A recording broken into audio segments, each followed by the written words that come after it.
Welcome to Jesus, Joe, and Me. I'm Tim Shaney, and this is where we drink coffee and listen to Jesus' words. Today I'm drinking, I think I just ate a bug. That's not part of the coffee. Okay, so today I'm drinking Bugs and Keurig coffee. Yeah, I know. Send me your hate on the comments. I get it. But sometimes you gotta sacrifice for convenience. So, and you know what it tastes like? It tastes like Keurig. All right. So we are listening to Jesus' words, a conversation he has with his disciples before he goes to the cross. Last conversation he has with them. You can find it, the whole conversation, John 14 through 16.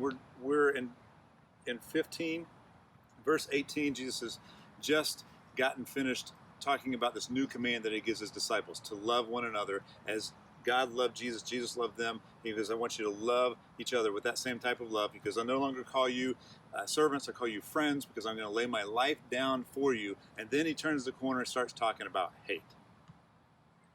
Here we are, verse 18.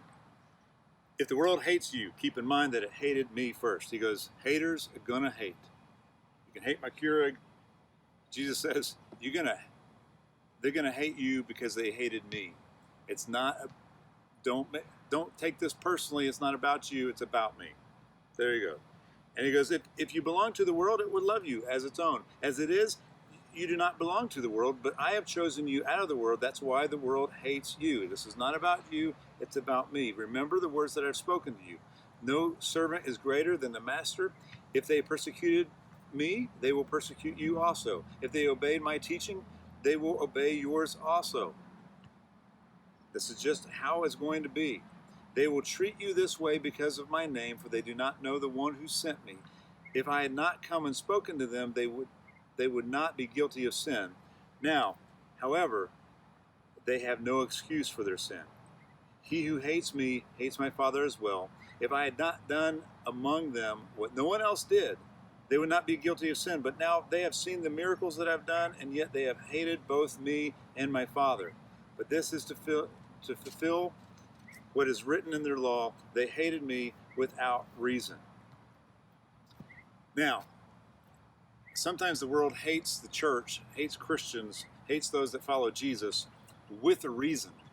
There's two reasons why the world would hate believers. One is because we look like Jesus. And two, it's because we pretend to look like Jesus. Jesus is not talking about the pretenders. He's not talking about the world hating you because you're petty, because you're judgmental, because you have this I'm holier than you attitude. He's not talking about any of that, the hypocrisy. He's saying they will hate me because they will hate you because they hated me. Why will they hate you? He says, when the counselor comes, whom I will send to you from the Father, the Spirit of truth goes out from the Father. He will testify about me. The Spirit's going to come to you, going to reveal truth about the Father, about me, to you. Then he says, and you must also testify, for you have been with me from the beginning. So now the world's going to hate us because we're going to testify to the truth. If they hated Jesus when Jesus would perform all these miracles and he would preach truth, but they wouldn't accept that truth, even though it was backed up by things that nobody else could do, things that they had never seen before. Jesus backed what he set up with evidence and with these miracles. If they didn't believe that, it's saying they're going to treat you the same way, but you're going to continue. Your job is to testify to the truth. All of this I have told you so that you will not go astray. He's giving them a warning. I'm letting you know all of this ahead of time so that you won't conform. You won't be misled. So that you will go, some will put you out of the synagogue. In fact, there's a time coming where anyone who kills you will think he is offering a service to God. They will do such things because they have not known the Father or me. I've told you this so that when the time comes, you will remember that I warned you. He is warning us because he knows how easy it will be for us to conform to the world. When we start feeling the pressure and the hate of the world, nobody likes to be hated. Nobody wants opposition, so it's easy to change what we think just a little bit. It's easy to change who we are just a little bit. it's easy to cave into the social norms. So whether that's the social norm of sexual purity, or that's the social norm of entertainment, or that's the social norm of the sanctity of life, or the social norm of ethics, it is easy to cave in those so that we don't receive the hate. But remember, the world hating you is not about you, it's about Jesus. There will be some that will listen to you because those are the ones that will listen to Jesus. Make it about him. Then at the end he says, I did not tell you this at first because I knew I had more time with you. It's like Jesus saying, look, I didn't tell you this first because I didn't want to freak you out. But now I'm leaving. Now is the time. You are ready. So as you finish your time up with Jesus, I invite you to go back and read chapter 15 all over again and read it in context of the love and then the hate.